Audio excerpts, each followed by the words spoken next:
Imagine this. It's the 1920s, and the party literally never seems to end. The economy is soaring, the future looks bright, but just a few years later, the music completely stops. The world is plunged into economic darkness. Today, we're digging into how America went from the incredible prosperity of the Roaring '20s to the absolute despair of the Great Depression. So how in the world does that happen, right? How does an entire decade of wealth and optimism just completely fall apart? That's the big mystery we're going to unravel today. So let's start putting the pieces of this puzzle together. Okay, so first things first, we have to set the scene. The 1920s in America weren't just a good time, they were an absolute boom time. This decade was all about massive economic growth and this brand new idea of modern consumer culture. It all created this incredible cycle. You had factories churning out new goods, like cars, which meant millions of good-paying jobs. And with all that money in their pockets, what did Americans do? Well, they went out and bought the very things they were helping to make. This loop of making and spending sent the whole economy into overdrive. But, and this is super important, this boom was not happening everywhere. Take Germany, for example. The story there was completely different. While America was thriving, Germany was getting absolutely crushed by these massive war payments demanded after World War I. The US was actually sending aid to help with widespread hunger over there. It was just a stark contrast, showing two totally different economic worlds. But you know how it goes. When a party seems a little too good to be true, it usually is. And beneath the shiny surface of this decade-long celebration, the economic foundation was starting to show some serious cracks. There were some major warning signs that all this prosperity was built on shaky ground. There were really three huge problems brewing. First, overproduction. The industrial boom was so successful that factories were actually making more stuff than people could buy, which started pushing prices down. Second, a massive income gap. I mean, all the profits from this boom were going to a tiny, tiny fraction of people at the top. And finally, that unstoppable optimism, well, it started to waver. By September of 1929, even the most confident investors were starting to get nervous.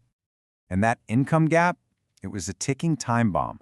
You see, the economy looked healthy on paper, but it was dangerously propped up by the spending of the super rich. The vast majority of everyday Americans just didn't have enough money or savings to keep the engine going if the wealthy suddenly stopped spending. And that brings us to the moment it all came crashing down. The stock market, which had been the symbol of all that 1920s prosperity, suddenly became the epicenter of its collapse.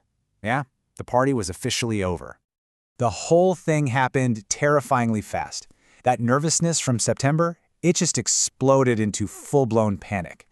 Everyone rushed to sell their stock, but there was nobody left to buy it. Then came October 29th, a day we now call Black Tuesday, when the market just completely imploded. Fortunes were wiped out in a single day. And because so many people had bought stocks with borrowed money, they didn't just lose their savings, they were thrown deep into debt. Now, at first, President Hoover thought, this is temporary, it'll fix itself. So he didn't really take big, decisive action.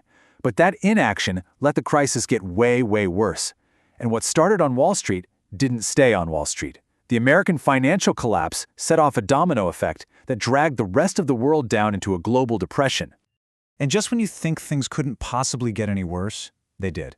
As if the economic disaster wasn't enough, a whole other kind of crisis was unfolding in the American heartland, an environmental catastrophe that would make a terrible situation almost unbearable for millions of people. This disaster became known as the Dust Bowl. For years, unsustainable farming practices, combined with a sudden, really severe drought, had turned the rich topsoil across the Great Plains into nothing but fine dust. So when the winds picked up, they created these monstrous black blizzards of dust that literally buried farms, homes, and any hope people had left.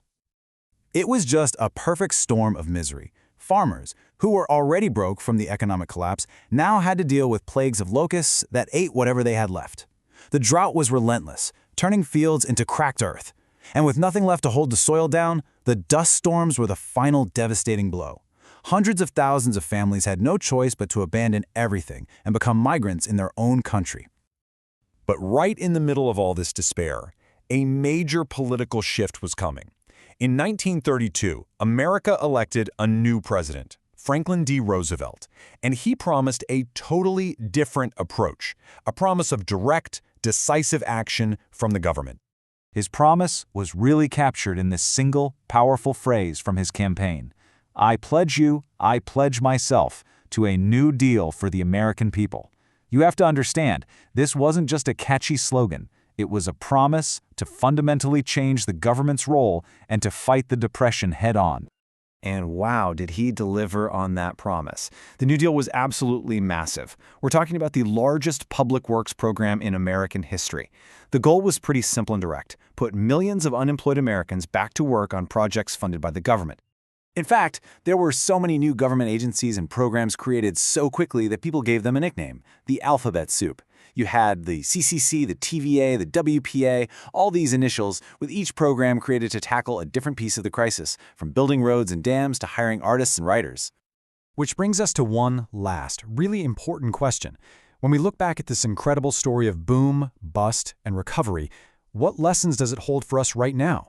I mean, debates about things like income inequality, how much we should regulate the market, and the government's role in a crisis, they're still very much alive today.